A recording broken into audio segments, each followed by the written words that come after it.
दिक्तेलरूपाको मजुवागढी नगरपालिका वडा नम्बर 6 नेर्पा। हाम्रो नेर्पाबाट चाहिँ को हुनुहुन्छ सम संस्कृति पार्टीको सपोर्टरमा चाहिँ ल है। अब हाम्रो नेर्पाबाट पनि सबैजना सम संस्कृति पार्टीमा लाग्नुपर्छ। अब यो देशको विकास गर्ने भनेको नै सम संस्कृति पार्टी हो र यो देशको विकल्प भनेको नै हर्क साम्पाङ हो। हर्क साम्पाङ भन्दा अरू कसैले यो देशमा विकास गर्न सक्दैन भन्ने उदाहरणहरू पनि हेरिसकेको छ, देखिसकेको छ।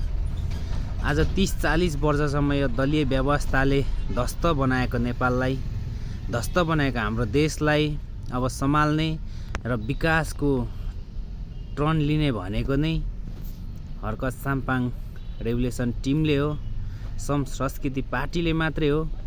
र जबसम्म हामी हर्क साम्पाङको भिजनमा लाग्दैनौँ, हर्क साम्पाङलाई साथ र सपोर्ट गरेर यो देशको प्रधानमन्त्री बनाइँदैन, तबसम्म यो देशमा विकास हुँदैन। यो सबै हाम्रो नेपाली दाजुभाइ, सम्पूर्ण दाजुभाइले बुझे हुन्छ।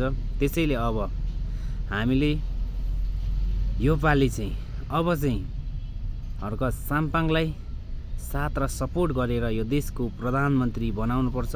प्रधानमन्त्रीको लागि हामीले चाहिँ सपोर्ट गर्नुपर्छ। यो देशको विकास चाहने भने भोलि हाम्रो छोरा नातिहरूलाई यही देशमा रोजगारी सिर्जना गर्ने भए, यही देशमा बसाउनु छ भने, यो देशको विकास गर्नु छ भने अब हामी हर्क साम्पाङ रेभोल्युसन टिम यानि कि सम संस्कृति पार्टीमा लागेर निष्पक्ष रूपमा हामी सम संस्कृति पार्टीमा लागेर चाहिँ यो देशको विकास गर्नुपर्छ।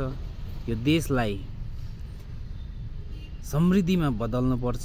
यो भ्रष्ट र दलालले सकिसकेको यो देशलाई अब हामीले फेरि जगाउनुपर्छ, जिरो लेभलदेखि उठाउनुपर्छ।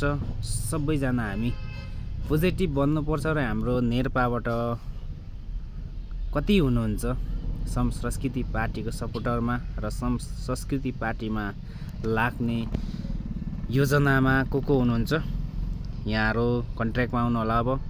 अब भने चाँडै यो देशको विकास गर्नुतिर हामी लाग्नुपर्छ। हामीले हेऱ्यौँ त पुराना दलहरू, पुराना पार्टीहरू, अब नयाँलाई, युवालाई दिनुपर्छ। यो बुढाबुढी मान्छेहरूलाई देश विकास गर्न दिएर हुँदैन। यो सबैले बुझ्नुपर्ने आवश्यकता कुरा छ है त।